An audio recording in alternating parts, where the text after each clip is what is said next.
We'll start with this Foothills opportunity. As you said, I mean, you haven't lived in the state of Montana for 10 years. How did this come about, and how excited are you to get going here? Interestingly, got a call from Coach Freed a little while ago, and I didn't know when he was going to retire. I knew that my wife and I and family had been wanting to move back, and I wanted to stay in coaching. And just the timing of it was great, where Coach Freed was looking to retire, and I'm still looking to coach. So, could you kind of bring me through a step-by-step, history of where you've coached and what sort of jobs you've held over the years? Oh man, so started out, coached in a league called the International Basketball League. That was in Cincinnati for a little while in the beginning years. Spent a little time at Northern Montana. And then took some, actually before that was at a junior college in Washington State, Olympic Junior College. And then came back home to Montana about 13, 14 years ago and coached at Belt for a couple years. And then we moved to Colorado and coached at Loveland High. And then that was a 5A school. And then the Loveland Charter was just a startup school. So we were really tiny, like a Class C school. And now here. What sort of unique challenges, opportunities does coming to a place like Foothills Christian Community School present?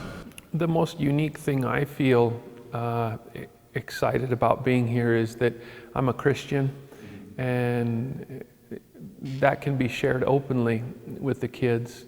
So I'm really excited about that. And another part that's unique about here is I know there's history. I had been coming back doing camps with kids from Foothills probably 15 or more years ago. So I know some of the history, the tradition here for boys basketball, because I've worked with the kids, over the last 15 years. So I'm excited. I know it's a community, a school that loves basketball, based on the kids that I've had at camps and the families I know. So I'm excited. Has faith always been something that's in your life, or is it something you kind of came to later in life? No, growing up, basketball was my God. You weren't here when I was playing in high school, and if you would have been, you would have known I wasn't a Christian. So that change happened in my life just after graduating from college, playing at MSU Billings, and completely changed my life. And since that time, have been so thankful and for that change that God has done in my life. Yeah. I've heard the stories and the rumors and stuff of Reece Gliko in high school, incredible scorer with an attitude. How would you describe yourself as a player and as a student in high school?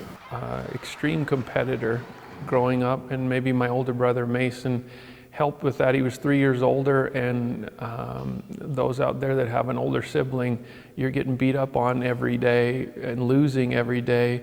You're either going to quit or compete and fight back. And so I think that was a big factor for the competitiveness. And at that time, high school basketball in Montana was, the crowds it was packed gyms, it was full of excitement, and there was just that energy, and played on some very good teams in high school, and people would come out to watch, and just the whole atmosphere, that excitement and emotion and everything fed into my personality and the way I was as a player. There was a transfer, right? I think in your senior year from Highwood to Belt. I'm sure that kind of left a bad taste in some folks' mouth. Do they still talk about that? I'll never get away from it.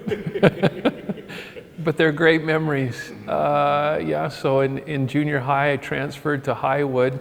And at that time, I was, not as well known as I was when I graduated high school, but there was the makings of what was going to happen, right? So there was already that tension, and throw that in with my personality and the way I carried myself, fed off of that rivalry, even Belt Highwood, and that extended to beyond. When you were the number one team, you have a target on your chest, and everybody's giving you their best. So there was always that hope from our opponent that they would beat us, and it just created a lot of fun memories. Packed crowds, hot gyms, loud. It was great memories. Walk us through the college years, if you could. It was Rocky first, then MSU Billings, and then 2 All-American seasons at MSU Billings? Yeah, so Coach Gerke at Belt was, when I transferred back to Belt, he had played at Rocky, and he knew the coach, Coach Mulvey at Rocky, and he came. I wasn't heavily recruited at all. Partially that may have been the attitude that the college coaches saw on the outside. But Coach Mulvey came to watch me. I ended up signing with Rocky. Not a lot of offers coming out of high school. And went there for 2 years. Actually, that Coach Mulvey left, and it was Coach Matlock. Those were 2 good years.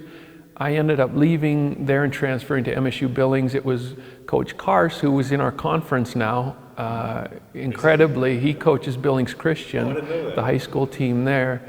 And it was his first year at MSU Billings. It was my first year as a junior, so junior and senior years there. And I owe so much to Coach Kars for, I wouldn't say resurrecting my career, but definitely taking me from one level to levels of play that I didn't know was possible, even though I had really been dedicated growing up to practicing. And he just took it, I wouldn't even say into another level, but way beyond. I would have never expected to be All-American, play a little bit after college, and he was such a wonderful guy. I just love him. Yeah.